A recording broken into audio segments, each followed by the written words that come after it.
ataques de la organización terrorista palestina Hamas contra Israel, octubre de 2023, y el reciente muy frágil acuerdo de paz para la Franja de Gaza, ha despertado que muchos católicos se pregunten cuál es la posición que debemos tener los católicos frente al Estado de Israel. Y esto me lo recordó recientemente un buen amigo, así que abordo este tema que es muy complejo y muy espinoso, pero voy a tratar de sintetizarlo. ¿Cuál es la posición del Vaticano como Estado frente al Estado de Israel, con quien mantiene relaciones diplomáticas? Se basa en 3 principios la postura del Vaticano. Primero, que Israel tiene todo el derecho a existir. Segundo, que la solución para el conflicto palestino-israelí es la creación de 2 estados independientes en este territorio que es bastante reducido. Y en tercer lugar, una solución universal, que es como le llama el Vaticano, al el Estado de Jerusalén. El supuesto Estado palestino que todavía no existe, existen territorios relativamente autónomos y cada vez menos autónomos. Es el deseo de que Jerusalén sea la capital de ese Estado palestino. Israel ya ha tomado control de todo Jerusalén y de facto es su capital.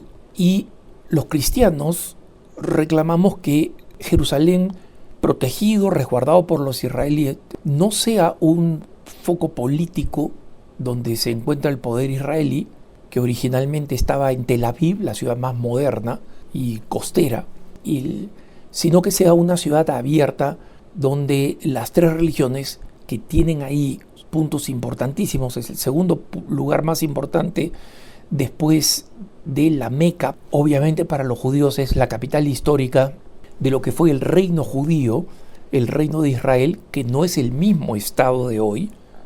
El Estado de hoy es un Estado moderno, surgido en 1948, y para nosotros los cristianos es donde murió, resucitó, ascendió a los cielos y predicó Jesucristo.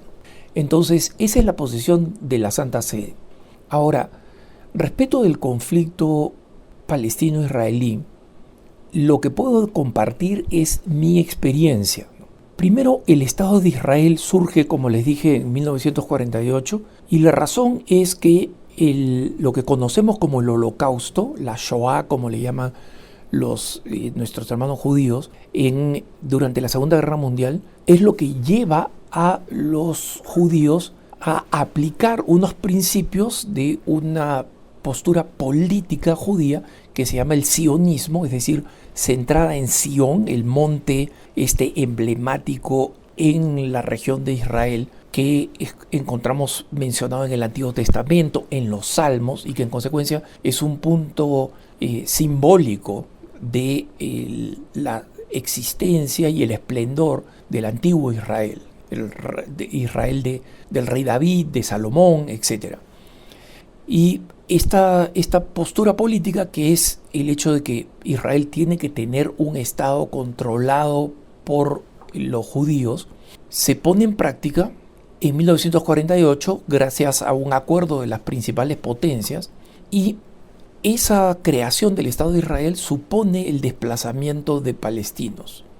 Los palestinos llaman ese desplazamiento la Nakba, ¿no? La tragedia en árabe, porque fueron expulsados muchos de las tierras donde vivían. La pelea de quién estuvo primero ahí históricamente y a quién le corresponden esas tierras es una pelea que no termina nunca, hermanos. Y les digo porque yo he estudiado bastante el tema muchos años atrás, cuando estaba más interesado en los detalles de quién tenía la razón. Y uno encuentra historiadores bastante creíbles que argumentan en los 2 lados. Y en consecuencia, una persona que no es historiador, como ustedes o como yo, y que no está especializado en el tema, no tiene forma de saber si es que le cree a un historiador sólido o a otro historiador sólido, porque hablan de hechos distintos, literalmente. Y en segundo lugar, no solamente la cuestión histórica, que no queda suficientemente clara o definida, sino más grave todavía es el antagonismo increíble entre los palestinos, en realidad el mundo árabe casi en su totalidad, y el Estado de Israel.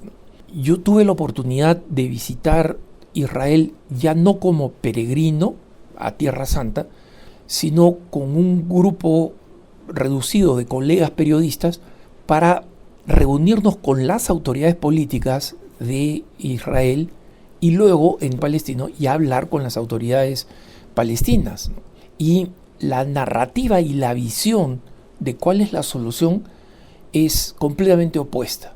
Primero, ninguna de las dos partes cree realmente en la solución de los dos estados. Ninguna.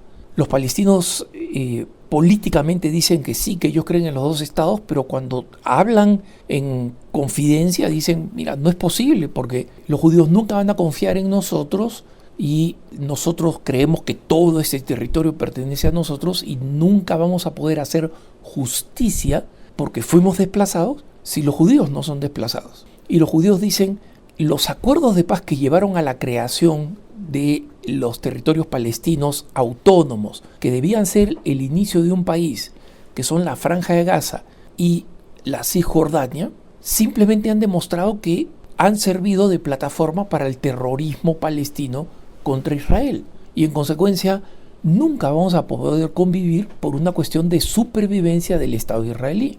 Entonces, si a esto le sumamos que este antagonismo está basado en dos religiones, que es mi experiencia, y acá me puedo equivocar, como digo, es mi opinión personal, pero en mi experiencia yo lo que he visto es que ambas posiciones están basadas en dos religiones que no destacan la importancia de la misericordia, como es la postura cristiana, porque hasta el más ateo de Occidente cree en que una buena forma de establecer relaciones diplomáticas es el perdón. Miren ustedes el odio increíble que existía entre Francia y Alemania, y la tradición cristiana fue lo que permitió que estas dos naciones ahora cooperen como parte de la Unión Europea en relativamente pocos años. Pero allí donde la misericordia no forma parte intrínseca o fundamental de las religiones, como es el Islam y el judaísmo, cada parte considera que la otra le debe y que la única forma de ponerse al día, entre comillas, es echándole un golpe, un castigo o un atentado, como ustedes quieren que sean, pero básicamente penalizando de forma dramática, con muerte, a la otra parte. Y en consecuencia, yo personalmente creo que los dos estados, como propone el Vaticano, son una solución completamente razonable. Pero el hecho es que no hay razonabilidad entre estos actores. Ahora, dicho esto, hay que reconocer que el Estado de Israel es un Estado moderno, que a diferencia de los países árabes, es un Estado con un sistema occidental y en consecuencia con una influencia cristiana, y donde en ningún otro país del Medio Oriente los cristianos viven mejor. Allí donde tienen una cierta autonomía, como es en el Líbano, es porque en algún momento era una mayoría y porque todavía tienen una masa crítica. Ya no son la mayoría de los cristianos en el Líbano, pero por lo menos tienen una masa crítica y siguen todavía bajo riesgo. En Israel la ley protege a los cristianos auténticamente. Hay tensiones, hay problemas, pero de ninguna manera como en los países árabes.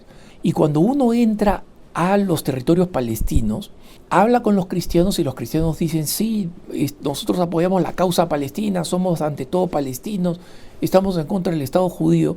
Pero cuando uno habla con los sacerdotes palestinos que están ahí dirigiendo comunidades, dicen, eso es lo que nosotros tenemos que decir en público, porque los musulmanes palestinos nos tienen encañonados.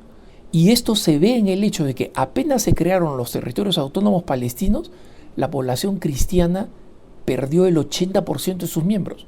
¿Por qué? Porque eran maltratados, porque son perseguidos. Y porque cualquier cosa, un accidente de tránsito, no les miento porque esto fui testigo yo ahí, un accidente de tránsito, basta que una de las partes sea un cristiano para que los musulmanes palestinos lo tomen como una agresión e inmediatamente vayan y rompan casas de cristianos, quemen parte del templo. Esto pasó, lo vi yo justo poco antes de la pandemia. Y luego después hay grandes movimientos de reconciliación pública, no, sí, esto no es lo que somos nosotros.